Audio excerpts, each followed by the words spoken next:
Then I'm going to admit everyone from the public.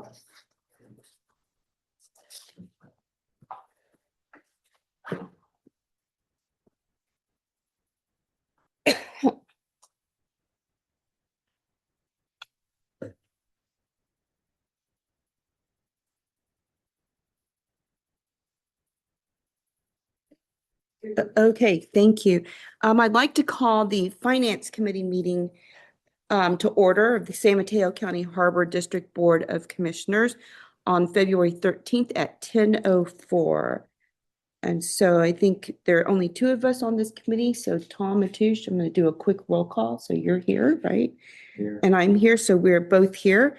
And so item one is basically to do a review of the agenda and introductions. And so let me just do a quick introduction. We have our general manager, Jim Pruitt, here, and Melanie Hadden, our board clerk. So hey, Commissioner Giancarlo, we also have Rochelle is online. okay, so hi, Rochelle. Good morning. Good morning. Thanks for joining us. So we have our staff and our two finance committee members. So a review of the agenda. Do you have any questions about the agenda, Tom? No, good.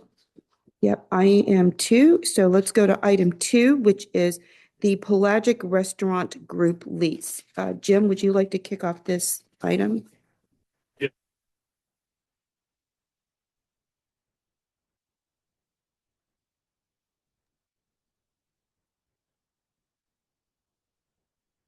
Jim, I can't hear you. Thank you for letting me know that. The board asked for a history or a timeline of the Pelagic Restaurant Group. So I put that together in a staff report. It is quite long. And it is all online for those who want to read. I think it's close to 700 pages of enclosures, but the staff report itself summarizes all those enclosures. If you read that, you can then reference back. Also at the board meeting, we received a formal request by the Pelagic Restaurant Group again to reconsider and reduce their base rent to $12,500 retroactive till June 2024. In consideration of that reduction, increase the percentage rent across the board to 5%. If the reduced rent is approved, immediate payment of $29,000, 2 months payment based on a lease payment of $14,500 would be required to refill the deposit required by the lease. Going back to the original lease or pursuant to the original lease negotiated between the district and Pelagic Restaurant Group, they have a past due amount of they did have a past due amount of $137,596. If the board approves their request of $12,500, Pelagic Restaurant Group would have a positive balance of $63,833. That would be a potential difference or loss to the district as required by the lease of $201,000. And that's kind of outlined in the table or figure 1 in there. Figure 1, you'll notice the first column is what's required by the current lease from the very beginning through February 26th. The second column is what Pelagic Restaurant Group has requested for lease amendments. You'll notice that for December 23 through March 24, there's 4 numbers highlighted in green. Pelagic Restaurant Group asked for a reduction in rent based on the opening of the restaurants due to delayed permitting. And the board agreed to that, which was a discount of $15,000, I believe, over what was required. And so the district already did provide a rent relief up front at the very beginning of the lease. And then you'll see how the lease has grown over time per the lease, went to $14,000, and then $17,500, then 20,500, and then Pelagic, I put in there the 12,500 that they requested. And you'll see down at the bottom, the difference in totals. The lease required 476,000. Pelagic's requesting a payment of 326 to satisfy that. Also included in the rent is the percentage rent of when they went over base rent. Those are the numbers in the percentage rent column. That's considered additional rent. And then also utilities. We pay some of their utilities and upfront, and then they reimburse us, and we bill them on a monthly basis. Those are also defined as additional rent and are treated as rent per the lease. So the total rent due for the entire lease from the beginning of the lease until February of 2026 is 528,000. Of that, Pelagic has paid 390,783. They also have on account $42,000 in a deposit, which the district has taken from that deposit account and applied it to the past due rent. So that account is now, as of today, zero.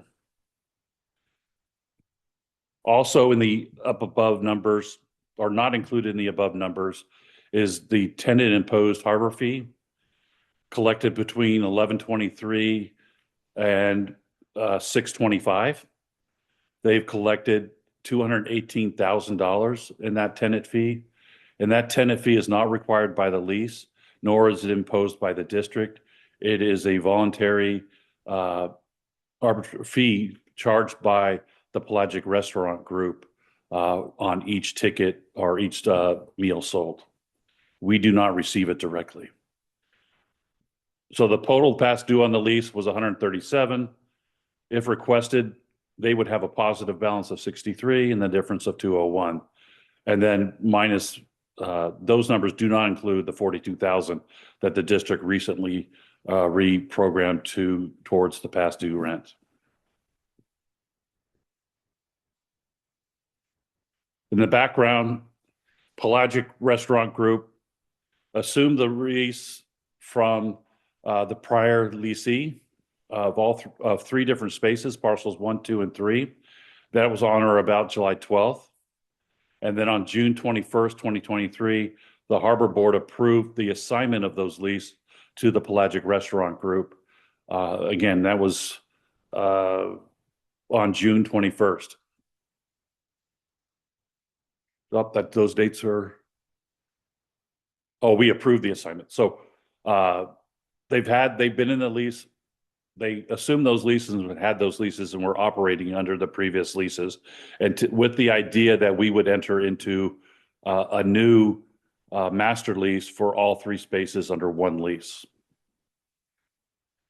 And because of the delayed openings of those restaurants, again, as mentioned before, the district did reduce the rent as required by the leases because of those, and gave them a break because the parcels they did a lot of work and permitting was a problem.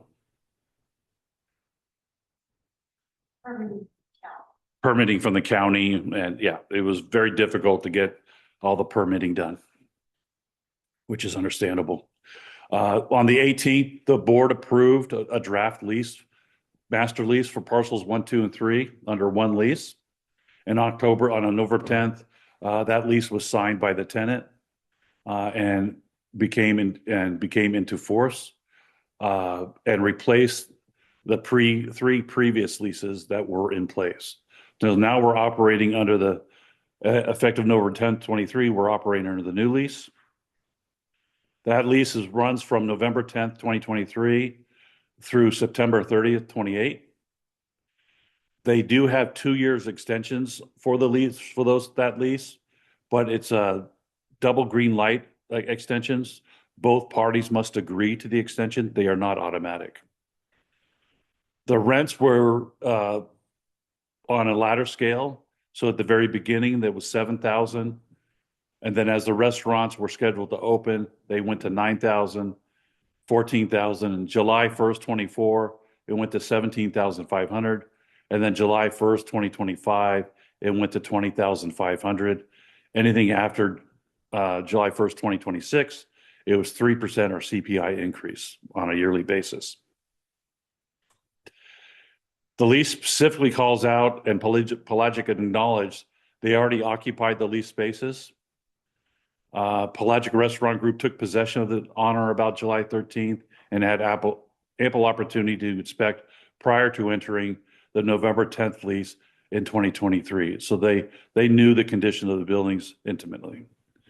Pelagic accepts the as-is clause, and Pelagic accept all parcels as an as-in condition. That was in the November 10th lease. They acknowledged the fact that the district had no obligation to improve the lease spaces. The district, and under its sole discretion, may allow mobile or temporary third food service provider in common access areas. This was specifically put in, it was an additional to the previous lease to ensure everybody's awareness that the district would be bringing in party mobile food trucks to meet the demand for food on special occasions, such as the Lighted Boat Festival. They also required continuous operations, 12 hours a day, at least 6 days a week. Parking has been a hot topic, but parking specifically defined in the lease as tenant and tenants invitees are permitted, except as noted below, to park in unreserved, unassigned parking spaces adjacent to the premises in compliance with district ordinances. Nowhere in the lease does the lease provide for any guaranteed or specific parking places, with the exception of, I believe it's 3 parking permits for Pelagic staff to park in permitted parking. They also acknowledged that they would be responsible for personal property taxes and possessory interest taxes to the county. Going back to the March 2024, Harbor Board considered and granted rent relief in the amount of $14,999 over 4 months because of the permitting issues, as discussed earlier. August 20th, the Harbor Board met and discussed and considered renegotiating the lease with Pelagic Restaurant Group. At the conclusion of that meeting, the general manager was not provided authority to re-enter negotiations to amend the lease, and the lease remained. On the 24th, the general manager issued a letter response to the Pelagic August 12th request, and with no authority to renegotiate the lease request was denied. September 2nd in 2025, Pelagic resubmitted the request for rent relief, taking exception to the entire letter dated August 24th.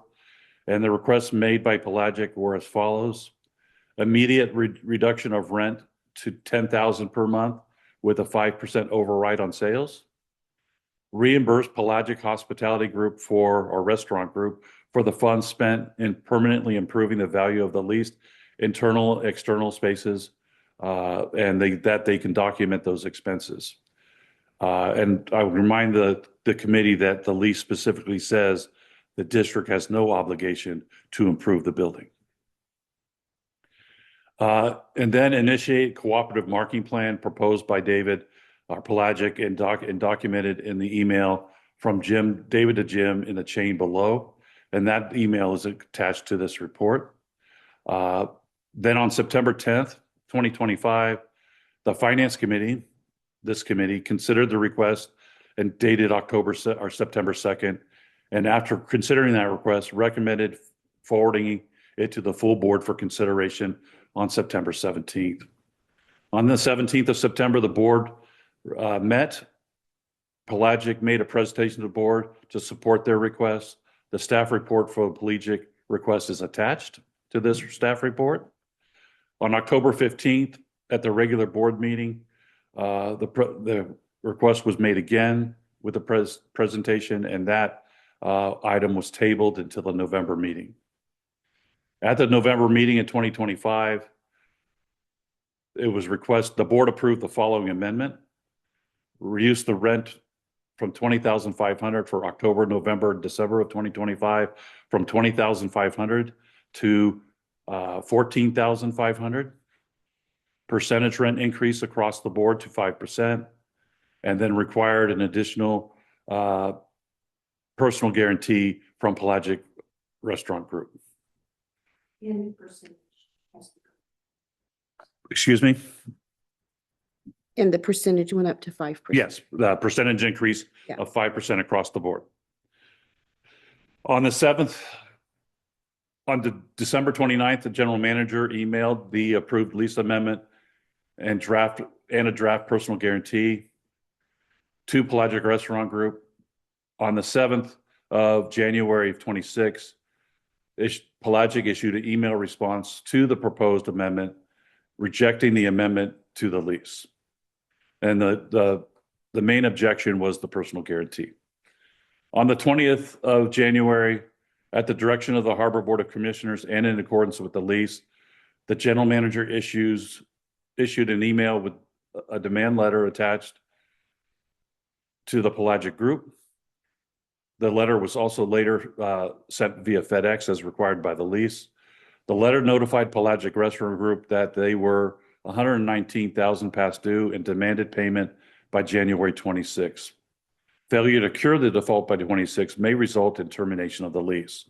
Both those documents are attached to the staff report. On the 21st of January, the district received an email from Pelagic Restaurant Group formally requesting the board revote on the 12,500 rent reduction, covering the period of David's diagnosis in June 2025 through June 2026, specifically requesting the board be advised of the following updates: that they hired new staff, 2 new executive chefs. They've opened a new concept, the Pelagic Cantina, and that is already opening and operating. And then the parking issues they brought up also, stating that recent revenue was significantly impacted by parking shortages for patrons. On days they expected 20 to 30 in sales, they only saw 10 to 13,000.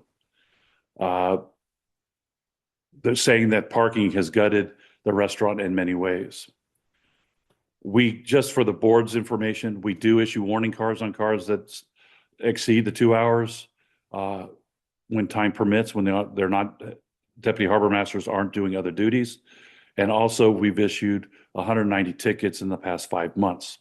So we are enforcing parking and issuing tickets to those who violate the parking regulations. And going back to the original lease advised the restaurant group prior to signing the lease that no parking spaces were guaranteed. Finally, Pelagic Restaurant Group says in this email, this is our final plea for assistance before we are forced to cease operations sooner than later.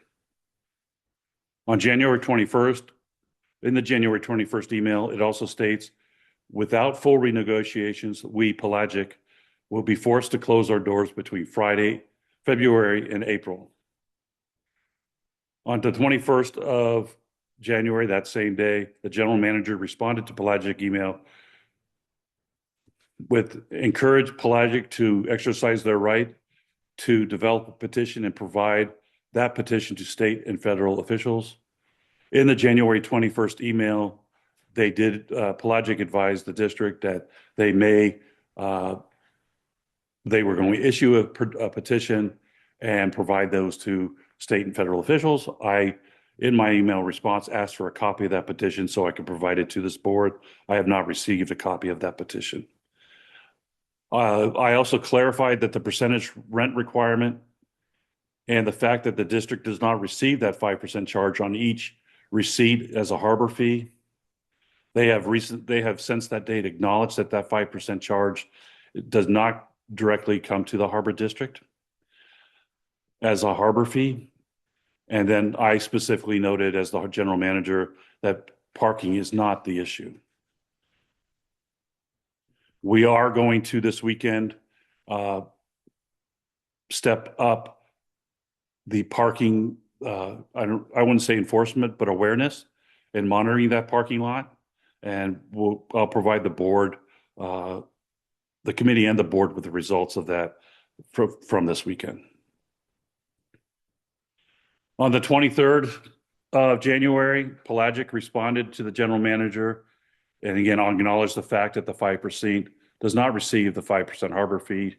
On the 27th of January, the general manager issued an email to Pelagic again with a subject line lawsuit. In this email, the general manager offered 2 dates to meet and discuss the lease, February 3rd and February 6th. On the 2nd of February, the general manager received an email from Pelagic recommending a one-on-one meeting to frame up the next step, as stated by Pelagic, frame up the next step to break what we see Pelagic as the impasse. On February 3rd, the general manager again offered February 6th as a date to meet. On the 4th, the district issued a second letter to Pelagic notifying them that the fact that Pelagic Restaurant Group is in material breach of the lease and default, and as such, the district has a right to terminate the lease without further notice. The letter then notified the restaurant group that the decision to exercise that right to terminate will be discussed at the District Finance Committee meeting today. On the 4th, the letter also notified Pelagic Restaurant Group that pursuant to the lease, the district drew upon the Pelagic Restaurant's security deposit and applied that to the overdue rent. Prior to November 10th, 2023, with the original proposal from Pelagic Restaurant Group provided a concept to the district on how a single lease would work. The concept included a casual restaurant that served breakfast all day, coffee, lunch, and quick serve.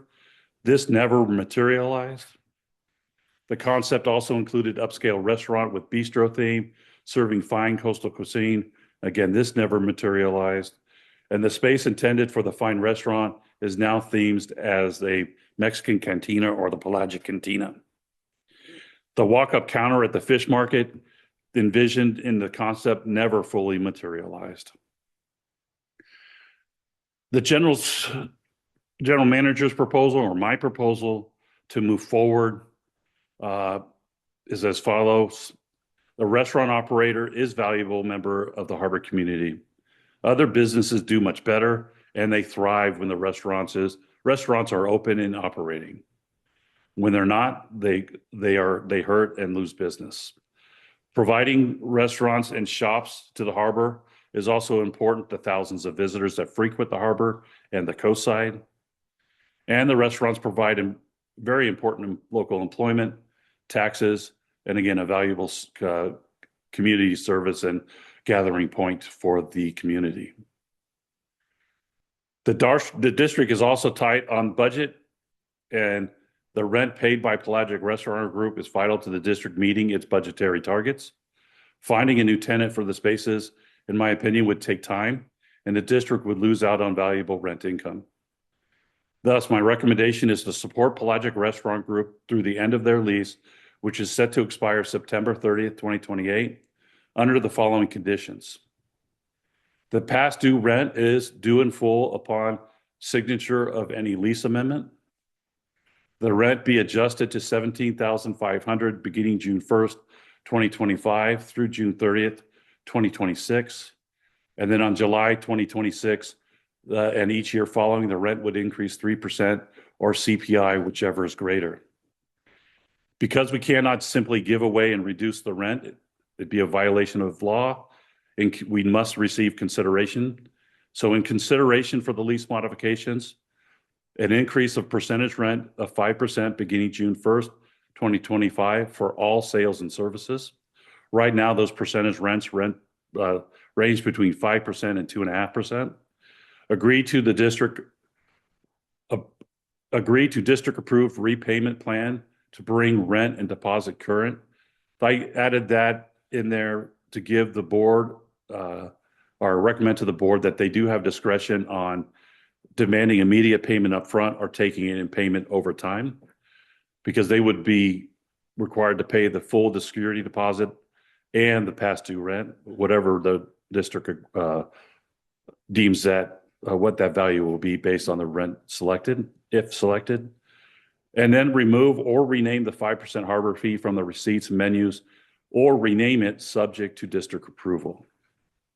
We're not direct, I wouldn't direct them to or require the removal of the 5%. That's a business decision, but labeling it as harbor fee, we would require, or I recommend we would require.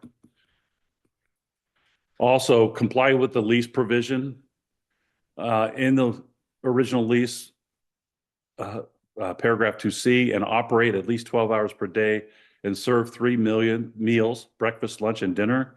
This includes opening by 8 a.m. or earlier to serve breakfast. With the exception of personal property, the tables, chairs, booths, point of sale systems, computers, sound systems, smallwares, dishes, etc., things that aren't attached, all trade fixtures and tenant improvements, including the sidewalk structures, become the property of the Harbor District and may not be removed or modified any further without the express written approval of the district. And then finally, waive the right to file any claim or lawsuit against the district, its officers, or employees for any reason associated with the lease prior to the effective date of any lease amendment. The general manager has recommended a $17,500 as the base rent. For the board's consideration, and the following chart was developed to show the impact if the board were to consider another amount for the base rent.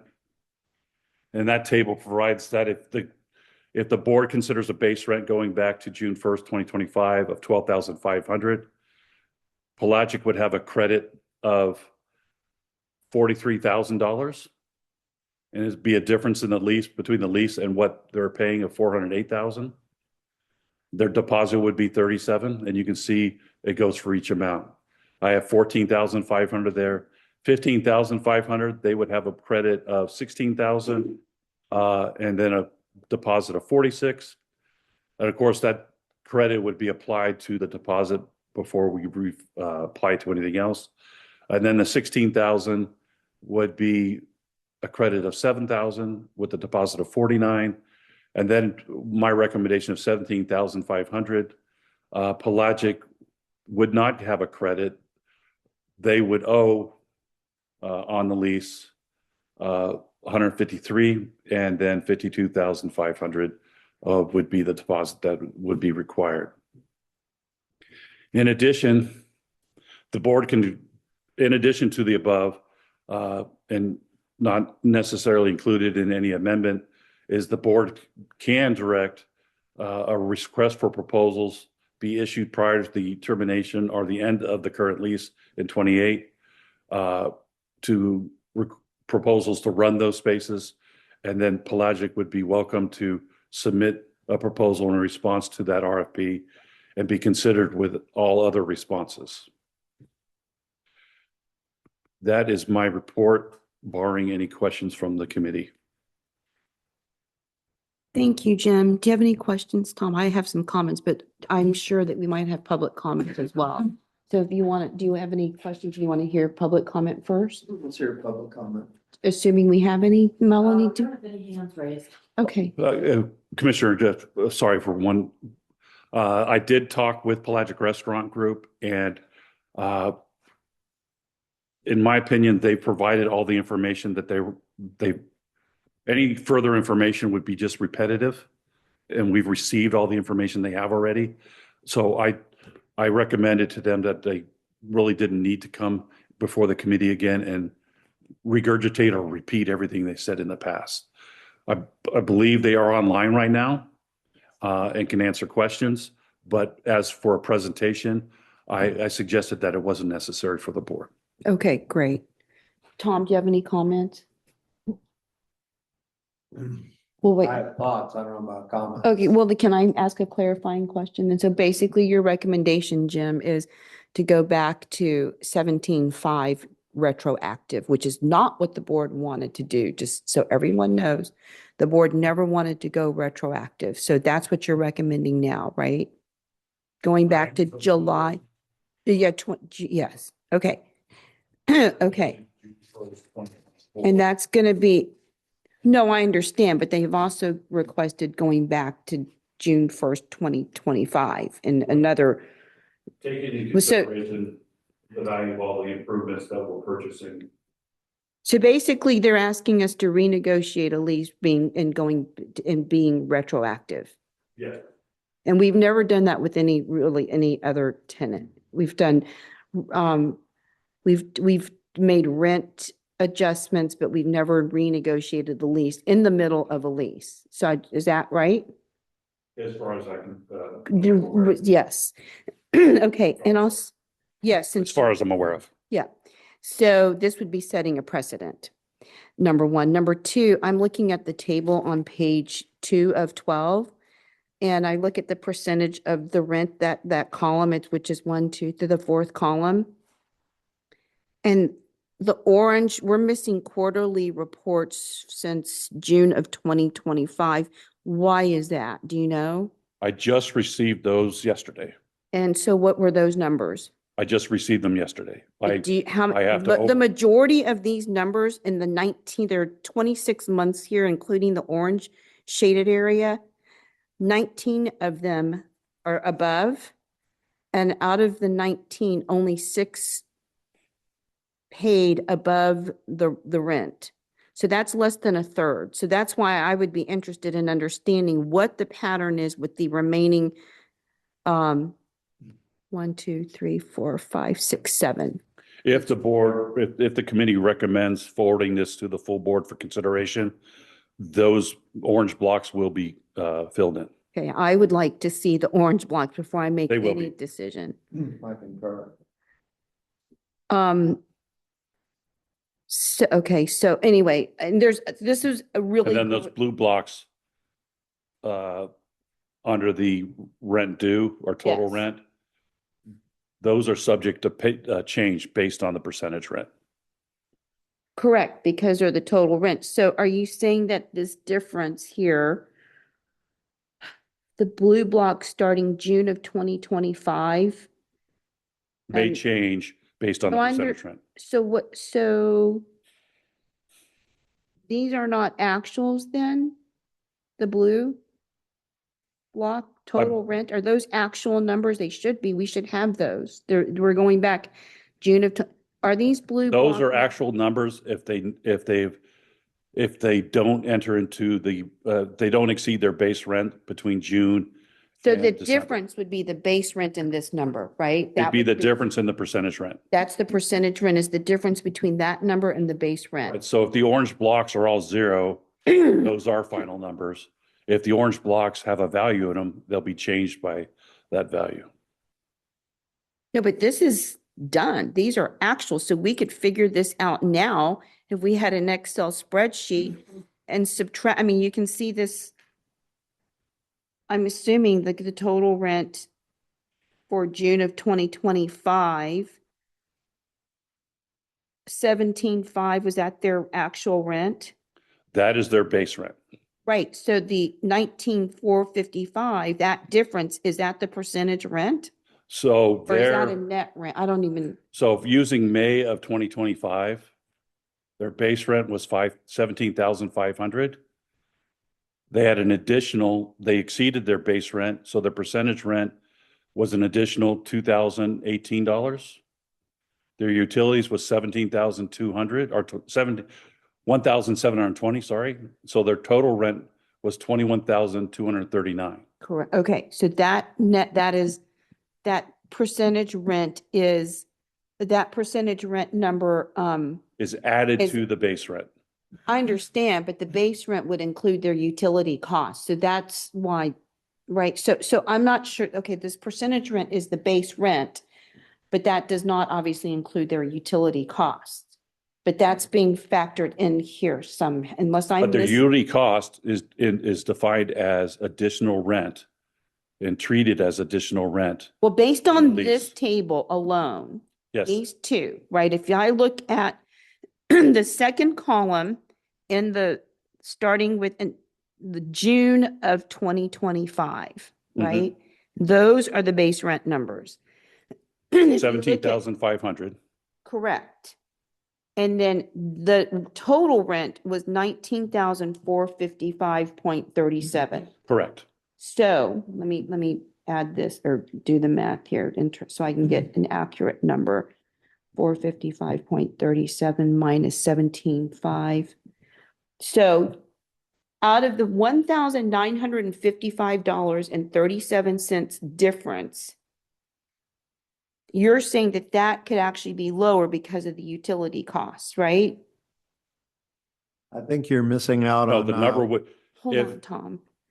if the column for percentage rent, if they exceed their base rent in sales of 17,500, that would be a positive number in that orange block. So, okay, so then is it accurate then that this orange block for June of 2025 should be $1,955.37? No, because that's what the utility charge is, right next to it.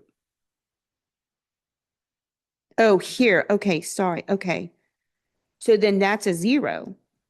We don't know because we just received the reports and we haven't, So this is, we haven't determined what that but percentage. you can see the numbers right here. We received only the utility bill. Okay. I see what you're We saying. need their quarterly reports to determine their percentage And rent. so why are they so behind going back literally almost a year? I don't know.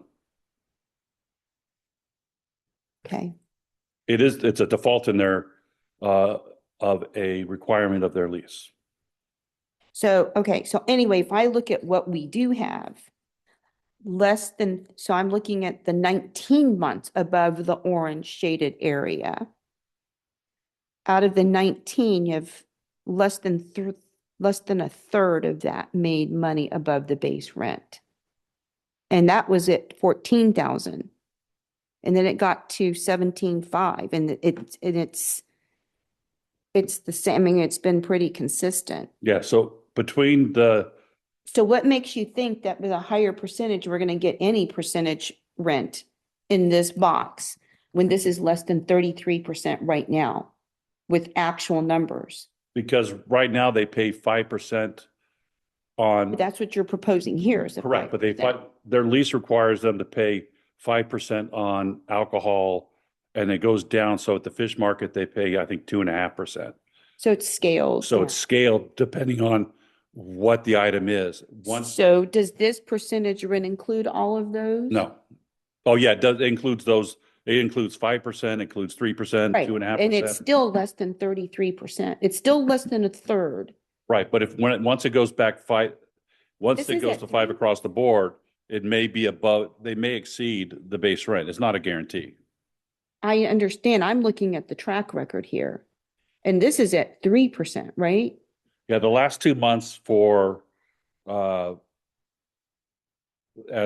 we stopped receiving the quarter reports, they exceeded it and paid us an additional $1,100. And then the following month, they paid an additional $2,000.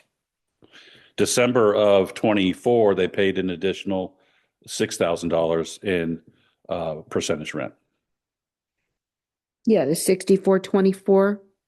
Well, it would have been $424.88, and then they paid the 6,000. Their base rent was 17,500. Their percentage rent was 6,400. Their utilities was 1,300, and their total rent that month was $25,237. Yeah. Okay. Okay, I'm just digesting all of this and understanding of it. Thank you, Tom. Sorry to hog up the time, but go ahead. I was just going to point out to you that, how the columns add, and I think somehow you weren't seeing that. And then the orange, we can't compute until we get the numbers. And that will change some of the blue totals. I think that, the thing that has me scratching my head a little bit is the additional $218,000 on this 5% that allegedly goes to search and rescue, harbor, whatever. It's not reflected in here. People think they're giving us money and they're not. It's going straight into pelagic operations. That's a great point. So of the $218,520, which I think was a misrepresentation, that was not going to the district, so does this $218,522, is that included in this total rent? How does this get accounted for in the rest of the rent package here?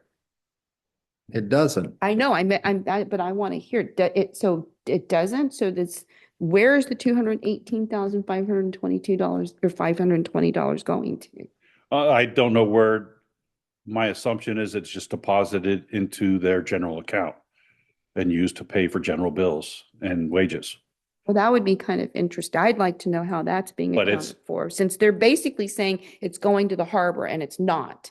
So that's a misrepresentation to their visitors that it's going to the harbor for our efforts for search and rescue. So that's not money coming into the harbor district. And Yes, they I admitted- believe it's misleading, and that's why if we I do any understand. amendment, So we it'd be, would I would require like that. to know where this money's going to, if you can find out from them. In the spreadsheets, it's just collected as, I don't know if you, revenue or, Well, is it going to operations? Because it's not going to their rent percentage. I'll find my assumption, and I'll confirm my assumption if this moves forward to the board, that it goes to just as general funds, as the rest of their profit or their income. Okay, thank you.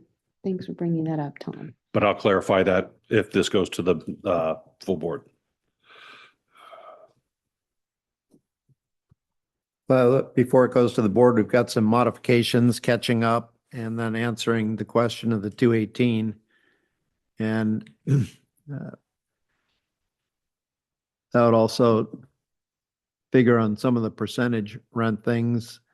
However, they're using that money is not showing up in their gross. Yeah, this is a very simplified spreadsheet that collates all the information. It doesn't break it out.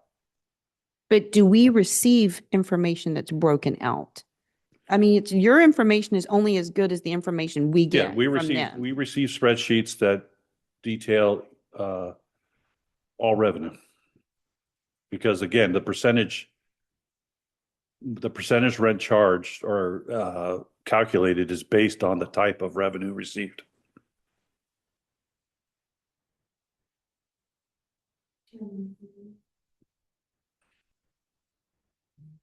I think we could move it forward to the board, but as long as we're on board with filling in the orange blocks, correcting the blue blocks, identifying the 218, and figuring out how that's being used and whether the harbor should get some of that for search and rescue, or is that just going to be recalculated into the gross fees of operations and their monthly totals?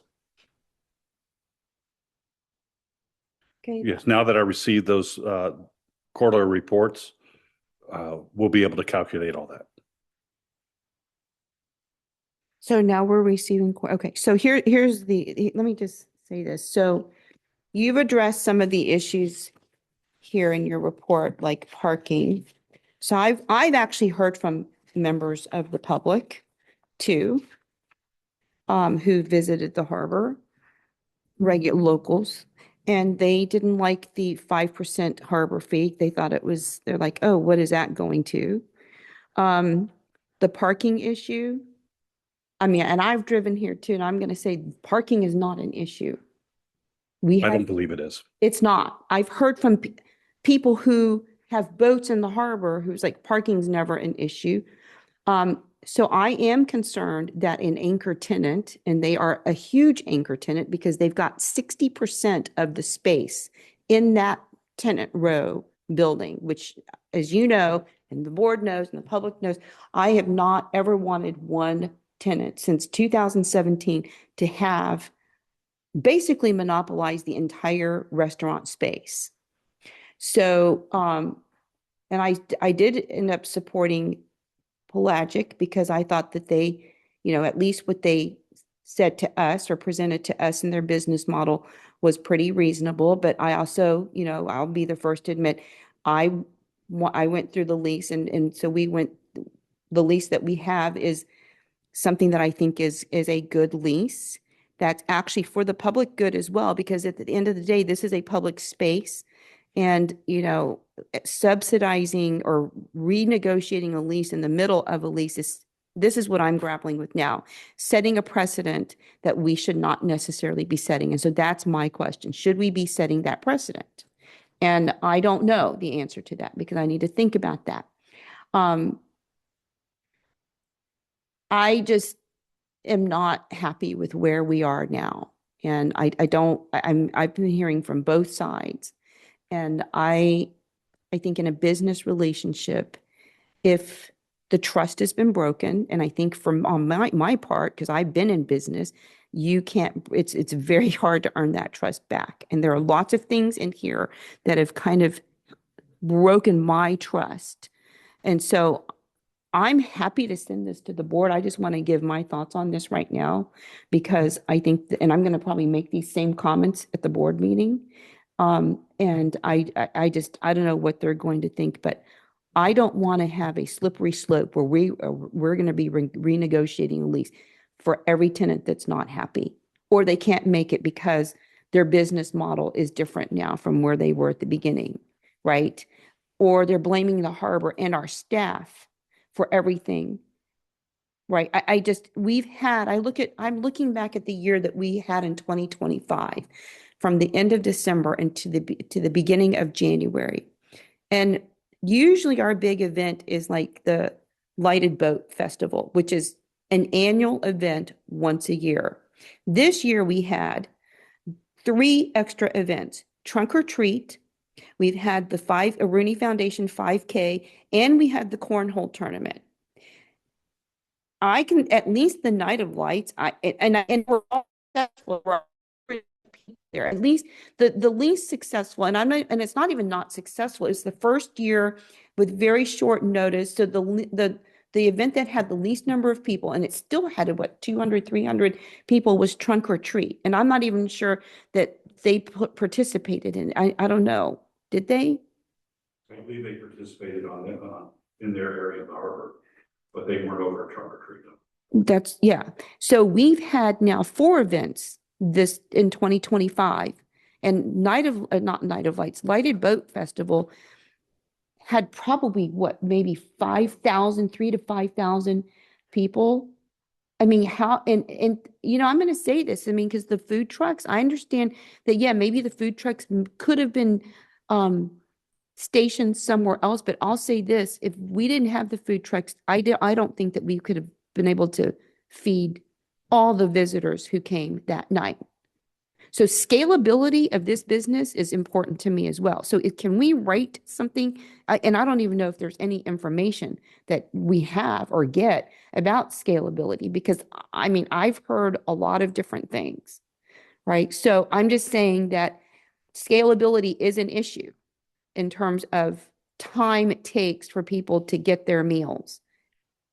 I mean, I've heard that it took 1.5 hours, and I've heard 2 hours. We got ours pretty quickly, but I mean, that I don't know how other people got theirs. And that's one of the reasons that the food truck provision is in the lease, is just in case this kind of situation happens. So how many times have we had food trucks this year besides Night of Light? Did we have it? I don't even remember. I don't think we had it at Trunk or Treat. The food trucks were provided at the Night of Lights.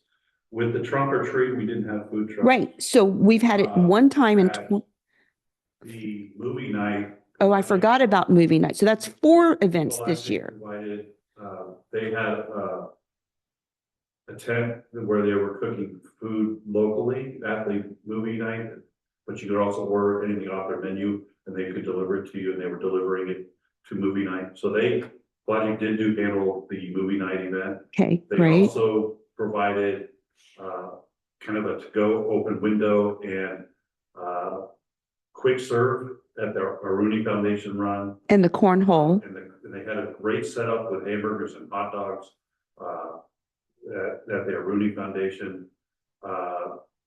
They had over 1,000 tickets between all 3 parcels on the Night of Lights. The food trucks were located where they were at the request of Tenant Row. Because originally our design was having them on the other side, the west side of the parking lot towards the harbor master's office and hoist. At their request, we moved the festival back over towards the restaurants to have the crowd. At whose request? Of Tenant Road. They all wanted it moved over there. Including Pelagic, Bait Shop, Mavericks, all wanted it over there. where they were that night? Where we- Because I heard complaints that from Pelagic, they didn't want them there that night. Yeah, I think having the food trucks right there was surprised that the food trucks were moved over, but we moved everything over. But we also had a coffee service, we had a crepe service, which Yeah, I had no idea crepes weren't just strawberries.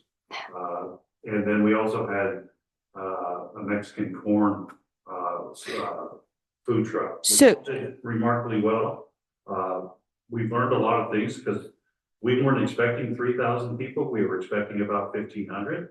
Yeah. So we're gonna increase that space much larger for next year.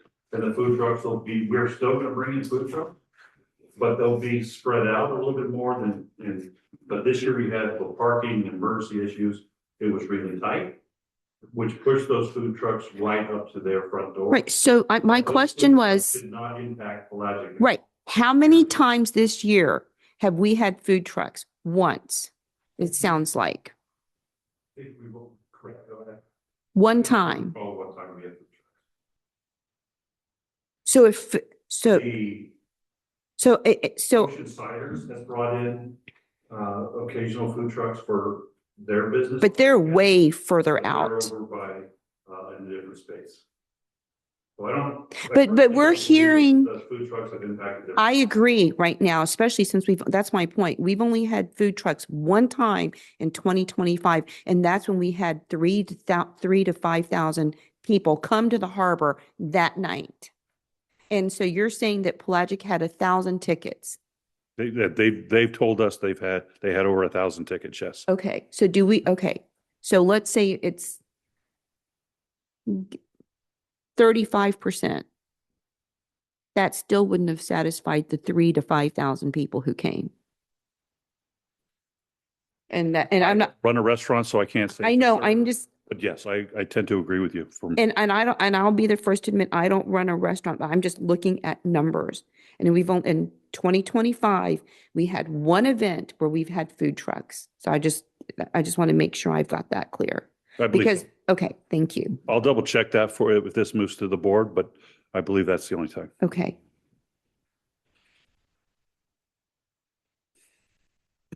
Guess one of the things I'm hearing also is there are falsehoods and straw man arguments being spread through the community about the Harbor District that originate with Pelagic.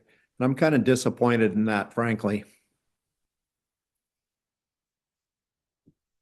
I do think that the board should, I agree with you, Tom, the board should have the chance to do this and hear our concerns, but I'm going to be on the record now, Jim, is that I don't know if I want to set a precedent of renegotiating a lease just because the business model isn't exactly what they expected. Their business model isn't exactly what they expected it to be from the very beginning. And I haven't seen a lot of changes except this Pelagic Cantina right now, which I haven't even tried, which is fine. I mean, I've heard mixed reviews so far. But my big concern is, or my big issue is whether we should, in the middle of a lease, renegotiate a lease and set precedent for an anchor tenant. Because what's to prevent us from doing that for the other anchor tenant, which could happen in the future too. So that's what I'm grappling with right now. I wouldn't be recommending any change in the lease. You I are. would be recommending that we execute the provisions of the lease, terminating it and moving on to the next one. But the Next one, what? next occupants, putting it out for RFP and getting responses to those RFPs, and then bringing those businesses, whatever those RFPs, if they come in. And that's a risk that the district would be at. But the impact I'm hearing from the other business owners, the Yeah, I've heard it fishermen, too.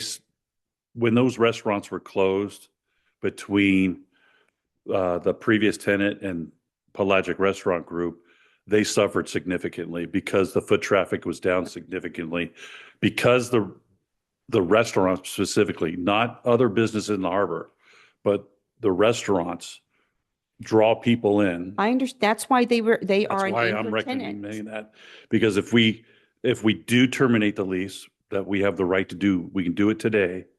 That restaurant will go empty for at least a few months, if not several, as we get new tenants in. Look, at the end of the If day, we, it- go ahead. at the end of the day, they're open so few days right now. It's already affecting the other tenants on Tenant Row. I can tell you that. I've heard from some of them. And so what's to prevent them from continuing their business, the way that they're doing business? The lease amendment, They're in violation of that right now. correct, and we can And so terminate the lease today for that. Right, and so you're saying if we renegotiate well, whatever, 17,500 going retroactive, right? And with these conditions, basically, that they have to operate 12 hours a day at least and serve three, they're not doing that now. So what makes you think they're going to do that under this new amount going back to July or what is it, June 1st? Because I see the pattern. Look, I see the pattern that they're not even doing that. And it is affecting the other tenants. I mean, I've heard from some of the other tenants, right? So what makes you think that provision 4 is going to change? Because it hasn't. They've never operated like that. And we're in the middle of setting precedent. And this one provision that could actually help. What are we going to, yeah, you can say personal guarantee, but they don't like that either. We heard that from the public comments like last month. But what is it that we're going to see that's different? Is number 4 going to be significantly different where it says that they should provide or they should comply with lease provision 2023's lease agreement 2.c?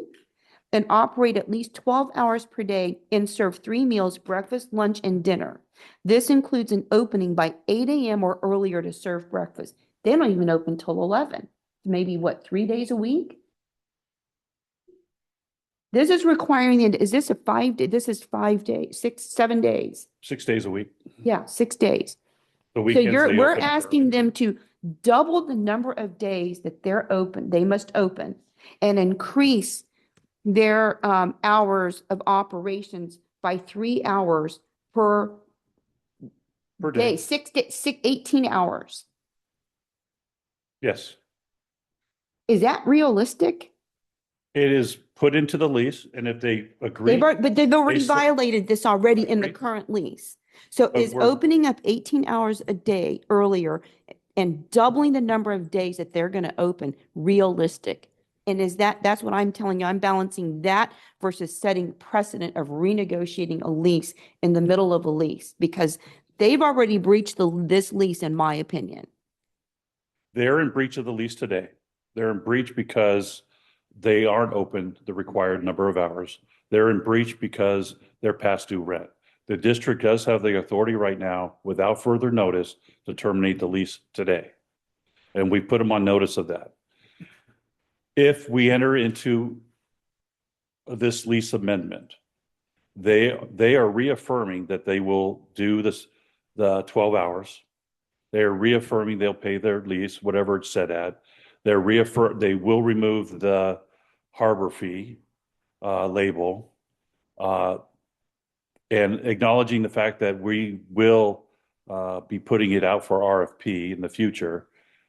And if they fail to open the restaurant or keep it open during those times, it shouldn't come back to the finance committee at all. It shouldn't come back to the board if the board gives me the authorization to terminate their lease immediately for failure to meet the lease requirements.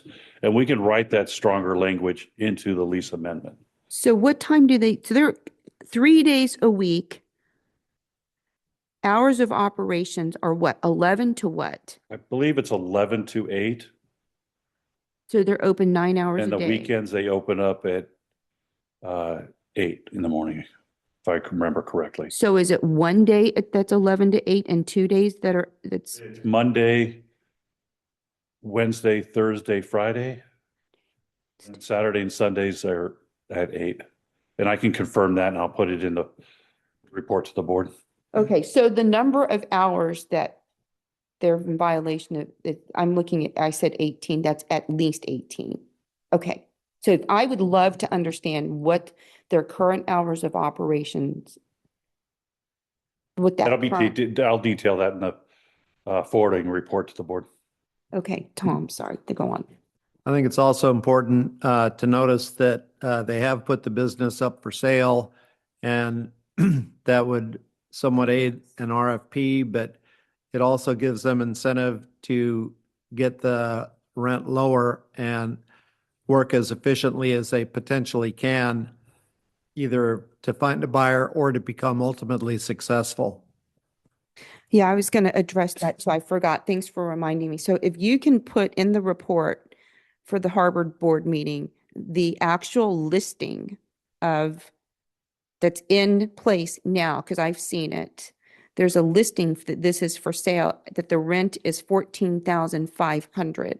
So, I just want to make sure that we're not on the hook because, like, oh, we didn't know that if there's a new lessee, we didn't know that it was this because they've misrepresented, the listing misrepresents the amount, number one. And number two, the listing does not say that the Harbor District must approve this sale of the assignment of this lease.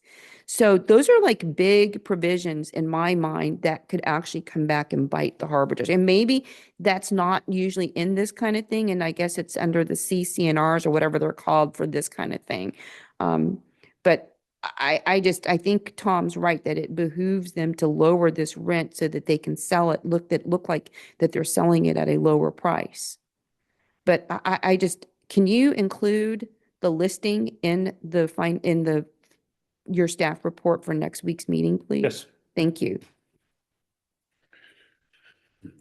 And if they do sell the lease to a new restaurateur that the district does approve for assignment, No, the district may not approve, may or may not. It's not an automatic. I We're agree. going to approve. but if they do find a leasee to take over the lease or assignee and the district does approve it, the district will continue to receive the rent uninterrupted. So for the district, it doesn't make a difference if Pelagic Restaurant Group is running those leases or another vendor. I understand. Okay. My big thing isn't even that. We've been here before. Yes. And I don't like being here, okay? But my big thing is precedent and renegotiating the lease for an anchor tenant when they've already violated the lease. Some of the other tenants in Tenant Row have also said that potentially the leases could be broken up, and perhaps that should be mentioned as well. That's been my thing. I've never wanted one tenant to have a monopolized use of the restaurant space. So, and I will never vote for that again. If Pelagic Restaurant Group comes to the board and asks for an assignment to two different leasees, the board can consider that. That's just one option. I understand that. You can consider any of that, any number of ways, right? And so anyway, that's Do that. right. I understand. Well, they may or may not. I mean, who knows? Right? Correct. Okay, are we done with this item? I think that the staff has direction. Can you just repeat what you've heard, Jim, so that I'm clear that we can, if there's any correction, we can tell you now? On the initial figure one, complete the shaded blocks and update the total rent due based on the percentage rent. Get I would actually add in this percentage rent thing that this is, can you indicate when it's 3% the old versus the new, because right now the new isn't even really effective. I can give you But it needs to be indicated on the I will give you spreadsheet. a separate figure for every month they paid percentage rent and how it was calculated. And the percentage. Yes. Okay. An accounting or where the 5% goes, hours of operation, actual listing.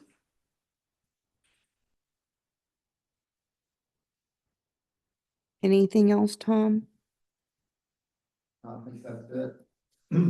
Do we have? I any- think that's it. So as of right now, it's a neutral forwarding of this item to the full board for consideration. No recommendation from the Well, finance. you've recommended, yeah, that's correct. So we're not recommending your recommendation either. I understand.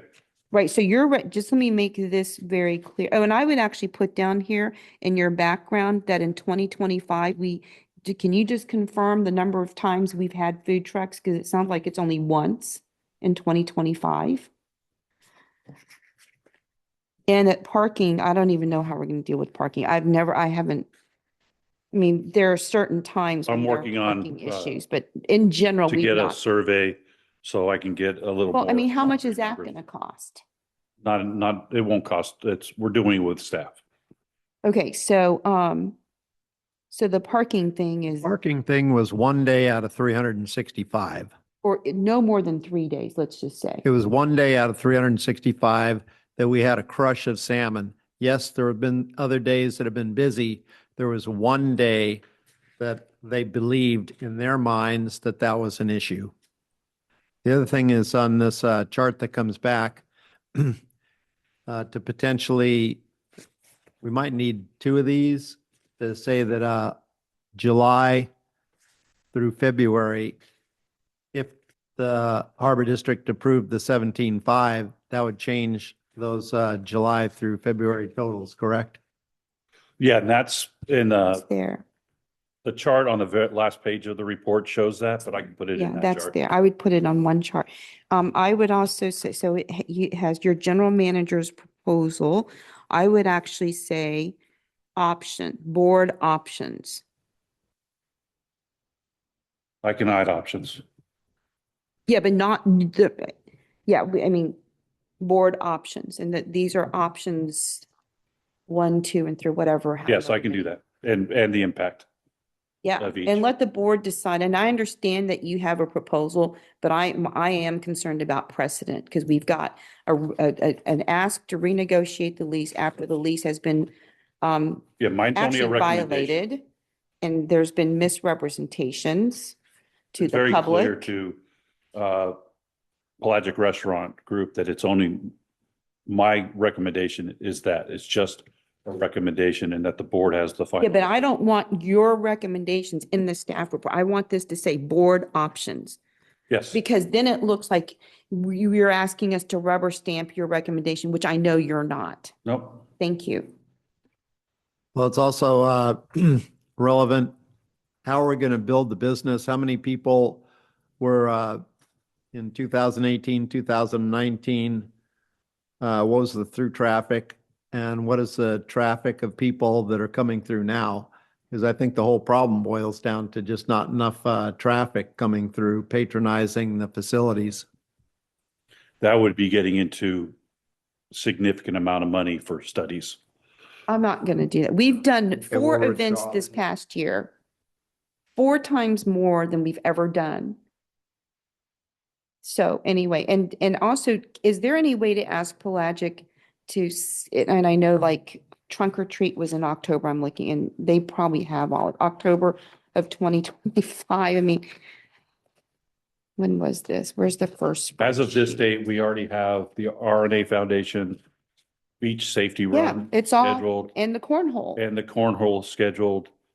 The Lighted Boat Festival is scheduled. We're working towards Are we doing another? the July, Yeah. but due to cost and coordination, that may not take place until next year. We're still working towards this year if we can get it done. working with outside sources, but we'll see if we can do that. What was the event you mentioned?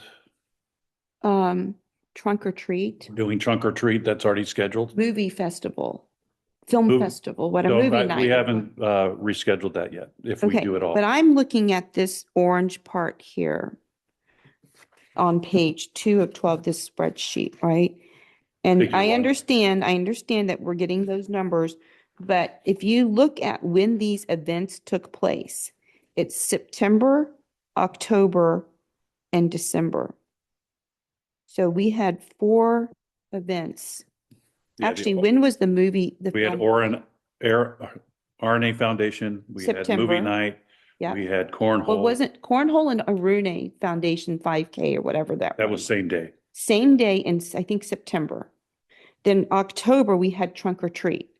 What did we have in November? Did we have movie film night or whatever? When was that? I thought that may, That was in the last quarter of the year. I know, but which month? I don't recall. I'd have to look it up. And then, okay, and then December, we had the 3,000 to 5,000 visitors at Night of Lights. So we had, yeah, 4 events this time. So it'd be interesting to see if there was a bump in their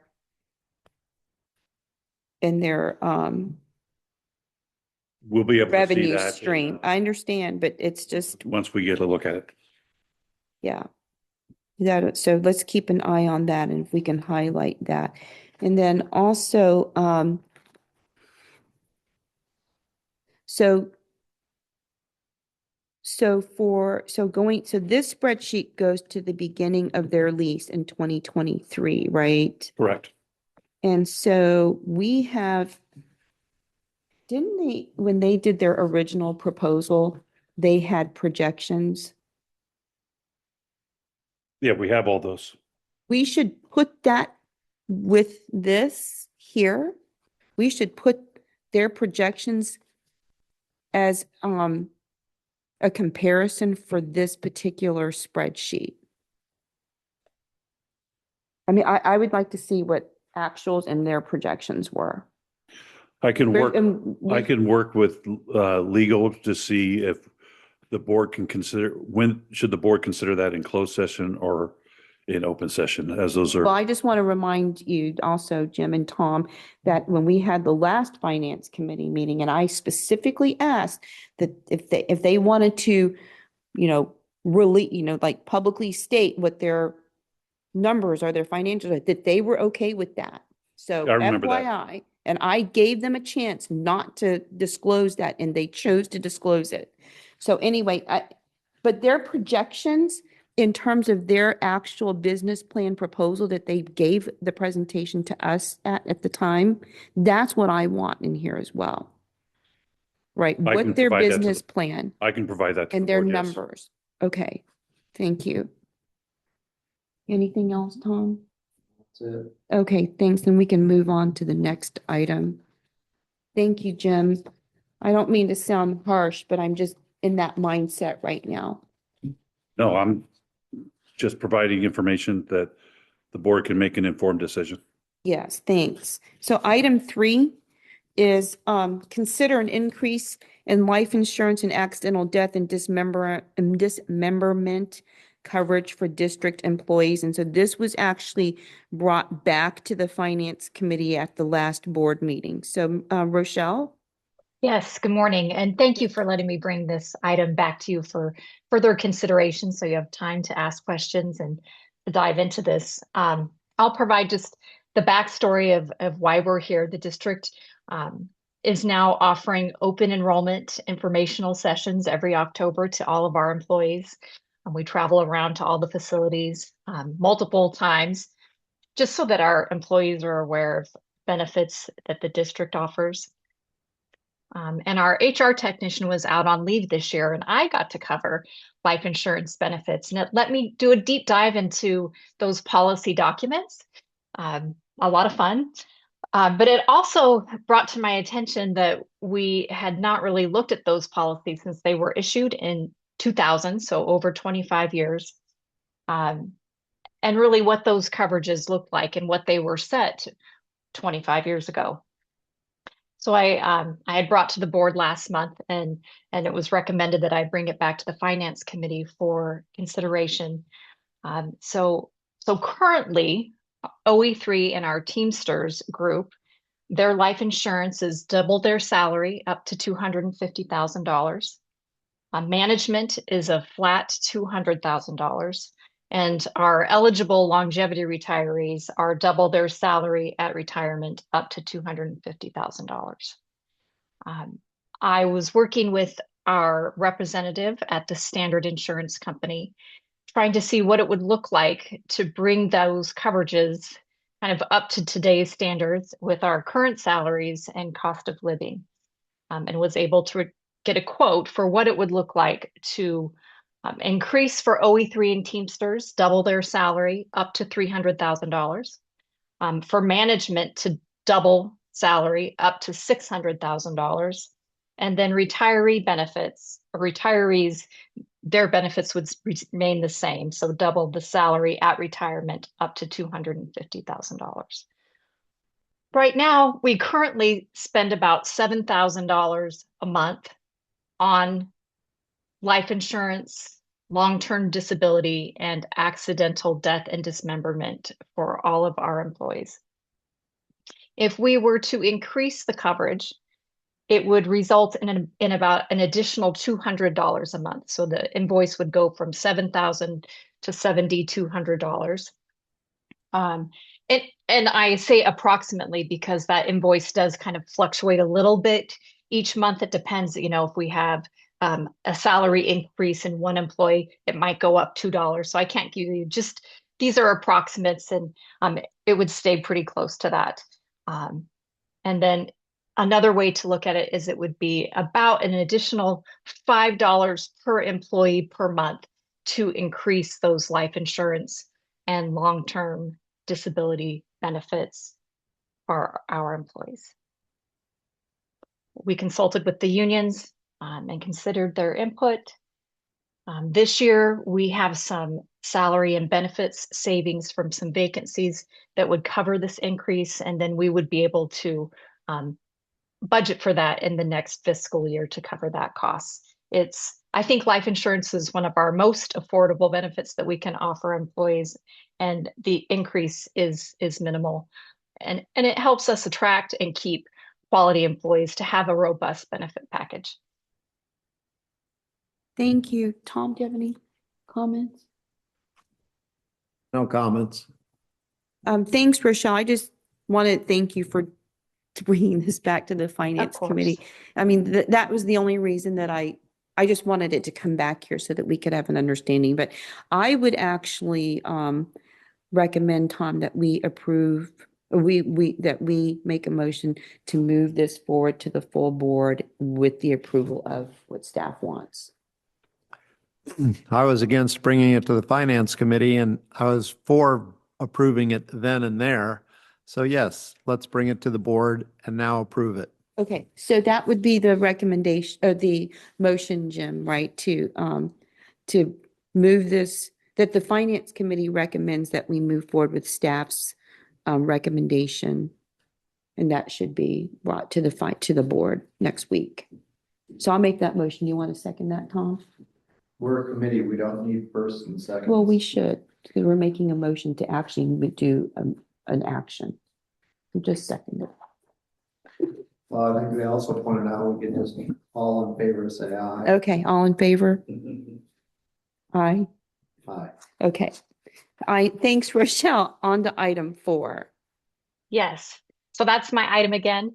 Yes. In the past, we haven't brought the mid-year budget review to the Finance Committee, but since we were already meeting today, and this was going to be on the agenda in February, I thought it was a great time just to give you a little snapshot of what we will be presenting as a whole at our meeting next week. Nobody ever likes any surprises, and the good news is I don't have any surprises with this staff report. And so we're really looking at how our budget looks halfway through the year this year, what our revenues are looking like, and what are our expenditures. And they're they're showing how you'd want them to show. So right now, our operating revenues are tracking at 52% of budget for the first half of the year, a little bit over. Rochelle, do you have a document that you can show? Yes. I wasn't sure if it was printed in your packets, but I will absolutely I don't know. share. It is, it's the spreadsheet that's in blue, right on the front page. Oh. says- I just want to make sure the members of the public that are watching can follow. Thank you. That's perfect. Yeah, that's the Oh, one okay. I've got. That's in the Okay. packet. Okay, great. So I'll just go through this simple summary table of how we're tracking the first 6 months of the year. Operating revenues, and those are things like our flips, our leases. So we're looking at 52% of what our projections were. Non-operating revenues are at 61%. And really that increase is that, San Mateo County is continuing to have higher than expected property tax revenues than we projected. So overall, our revenues are at 58% between the two categories. Salaries and wages are only at 45%. We had a couple of vacancies on the admin team this fall. Those have been filled. We're super excited about that, but that did provide some savings on the salary, wage, and benefits line. Non-personnel expenditures, and those are things like maintenance and repairs, IT, travel and training, those are at 37%. And we really do anticipate getting close to spending 100% of that line by the end of the fiscal year. Just we see more travel in the second half of the year as the weather improves, looking at more maintenance and repairs. So we do anticipate that that will continue to track towards 100%. So total expenditures between salaries and wages and non-personnel expenditures are at 42%. So, when we look at a budget in a very crude sense, we're always happy when our revenues are tracking higher and our expenditures are tracking lower. I will say that our harbor masters work really hard at spending prudently. They're kind of our biggest need to make sure our facilities are ran well and have the things that they need, but they really take the time to make sure that their expenditures are prudent. We've had some Ocean Protection Council for our grant towards the Surfers Beach Restoration Project that has come in. We've spent, our Surfers Beach project is, wrapping up and we're still getting invoices, but you can see that expenditure and then our other expenditures that we're seeing with our projects at Oyster Point Marina as well, and the Johnson Pier electrical upgrades. So I appreciate you letting me bring this item to you. And if you have any questions, I'm happy to take those. But I thought as the Finance Committee, just to kind of hear some positive news and that there should not be any surprises next week. Thanks, Rochelle. Tom, do you have any comments? For my own dense little mind, we got capital expenditures, actual and amended. Could you explain that, please? Sure. So that column, the 2026, that's kind of what we have budget. That's our budget numbers. We thought, oh, we'll spend this much. So we thought we'd spend about, 7.8 million on Surfers Beach restoration, but we've only got in about 3.4 million in invoices so far. So that first column is just what we budgeted, and this is what we've actually spent so far. All right, great, thanks.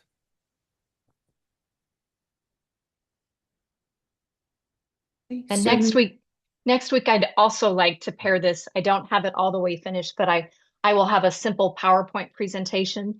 I think it's really helpful for the public just to have those simple slides that kind of talk about, is this good or bad and why, what those expenses are. So I would also have that prop of a presentation next week, and it will be part of your board package to take a look at before the meeting as well. Great, thank you. So I guess then we can, by consensus, we can just move this forward to the board packet. We can do that. I just want to clarify for the board and the public that the regularly scheduled board meeting on February 18th is canceled. And we'll be having a special meeting on February 24th to handle district business that we weren't able to handle during the 18th meeting due to cancellation. So the next next board meeting will be February 24th. Great, thank you for that reminder. Also, I don't know, it's not on the agenda, but just as a note, and will be fully discussed on the 24th, we did receive the audit report for last year. And again, the staff did a remarkable job, and the audit came in clean with no recommendations. So we see this is I think the 6th year in a row now that we've received a clean audit. Which is fantastic. And also receiving the Government Financial Officers Association's National Award for Budget Presentation. So fantastic job to Rochelle, her staff, and everybody in admin in getting that, and operations for providing the numbers and earning both of those recognitions. Yep, I agree. Thank you, Rochelle. And please congratulate everyone for us. Okay, so that's the last item. But I know that we're going to adjourn, but I want to just ask you, I thought that we had was it January that we wanted to have co-side Buzz on one of our finance committee items. I think that was to be examined through March, was it? Oh, maybe. Okay, I couldn't remember if we had a time frame, but It was 6 months. 6 months. Okay, got it. Okay, then it won't come to us until mid-year. Okay, thank you. Okay, well then this meeting's adjourned at 11:30. Thank you.